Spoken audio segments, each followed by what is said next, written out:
Hello दोस्तों, welcome to my blog. आज लड्डू और लड्डू की कावेरी अम्मा रेडी हो गए थे एक खास जगह पे जाने के लिए, वो भी सेम कलर में। रास्ते में जाते हुए हमें ये रैली दिखी।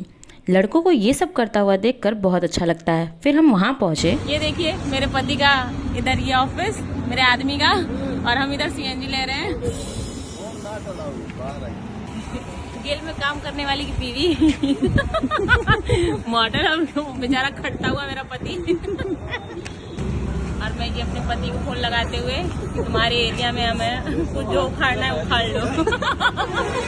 जब मैंने अपने हस्बैंड को कॉल किया तब वो बाहर आए और आप खुद ही देख लीजिए कि वो आते हुए कैसे शर्माते हुए आ रहे हैं, जैसे वो खुद की बीवी नहीं किसी और की बीवी से मिलने आ रहे हैं। और आते ही इन्होंने मुझे एक प्यारा सा सरप्राइज़ दिया, जिसके लिए मैं पहले से तैयार नहीं थी, क्योंकि मुझे गुलाब के फूल या कोई भी फूल हो मुझे बहुत पसंद है। और मेरे लिए नहीं बल्कि दीदी और नित्या सबके लिए लेकर आए थे। इनकी आदत है कि किसी एक के लिए लेकर नहीं आते। बस फिर क्या था, मुझे इतराने का मौका मिला था और ऐसे मौके मैं बहुत इंजॉय करती हूँ।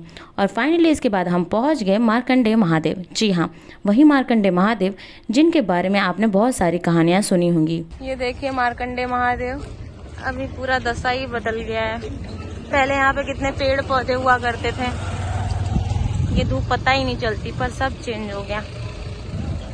बिल्कुल भी अच्छा नहीं लग रहा। विकास के नाम पे थोड़ा ठीक है, शायद दर्शनार्थी बढ़ेंगे, चीजें सुविधाजनक हो जाएंगी, पर मुझे लगता है कभी कभी शायद कुछ जगहों पे जरूरत नहीं होती। जो चीजें जैसी हैं रॉ वैसी ही रहनी चाहिए। तो ये है मार्कंडेय महादेव मंदिर, जो कि अपने आप में बहुत ही पौराणिक और आध्यात्मिक महत्व रखता है। जो लोग नहीं जानते हैं इस मंदिर के बारे में, उन्हें मैं बता दूं कि यह मंदिर बहुत ही अलौकिक और भव्य है। ऐसा कहा जाता है कि यहाँ पर मृत्यु के देवता यानी यमराज देव को भी पराजित होना पड़ा था। गंगा और गोमती नदी के तट पर बसा यह मंदिर भक्तों की आस्था का प्रमुख केंद्र है। पौराणिक कथाओं के अनुसार मार्कंडेय ऋषि जब 12 वर्ष के थे और उनकी आयु पूरी हो गई तो यमराज स्वयं उन्हें लेने आए।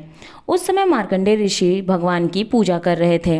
जैसे ही यमराज उन्हें लेने के लिए आगे बढ़े, शिव भगवान खुद प्रकट होकर बोले, यह मेरा भक्त है, अब इसे तुम नहीं ले जा सकते, यह सदा के लिए अमर रहेगा और भविष्य में इसकी पूजा की जाएगी। तब से ऐसी मान्यता है कि जो भक्त यहाँ आकर पूजन अर्चन करता है, भगवान की आराधना करता है, वह कभी अकाल मृत्यु को प्राप्त नहीं होता।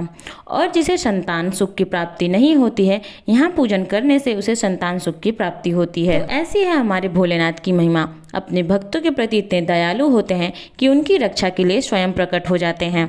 तो आप जब भी कभी बनारस आइए तो इस मंदिर में आना ना भूलें। ऐसे ही बाबा के दर्शन के बाद हम पहुंच गए गंगा मैया के दर्शन करने। इस टाइम तो आप जान ही रहे हैं कि गंगा मैया का जलस्तर बहुत बढ़ा हुआ है, हालांकि पहले से कम हो गया है। और यहाँ पे गंगा और गोमती नदी का संगम भी है, जिसे देखने के लिए लोग नाव से जाते हैं। पर इस टाइम थोड़ा सा जलस्तर बढ़े होने के कारण हमने ये नहीं किया और माँ का दर्शन करके वापस आ गए। आकर हमने पहले करी शॉपिंग, क्योंकि अगर आप कहीं देवस्थान पर जाते हैं तो कहा जाता है कि वहाँ से सुहाग का सामान जरूर लेना चाहिए। तो बस इसमें हम लड़कियां कैसे पीछे रह सकती हैं। यहाँ पे चूड़ियाँ बहुत ही सुंदर सुंदर कई कलर की मिल रही थी। आजकल जैसे क्रिस्टल वाली चूड़ियाँ चली हैं, उसकी कुछ वैरायटी भी यहाँ पर थी। तो बस मैंने अपने फेवरेट कलर की चूड़ी यहाँ से ले ली। और इसके बाद बारी थी लड्डू को कुछ दिलवाने की। तो लड्डू को ये बॉल इतना पसंद आ रहा था कि मैंने इसे यही बॉल दिलवा दी। सुबह से बिना कुछ खाए पिए रहने के कारण हमें भूख भी लग गई थी। हालांकि उधर कुछ खास मिल तो नहीं रहा था, पर एक शॉप थी, वहाँ पे हमने छोले समोसे खा लिए, क्योंकि और कोई ऑप्शन हमारे पास था ही नहीं, तो हमने यही खाया। इसके बाद मुझे एक जगह और जाना था, वो मैं बताऊंगी आपको नेक्स्ट वीडियो में। तो चलिए मिलते हैं नेक्स्ट वीडियो में, तब तक के लिए हर हर महादेव।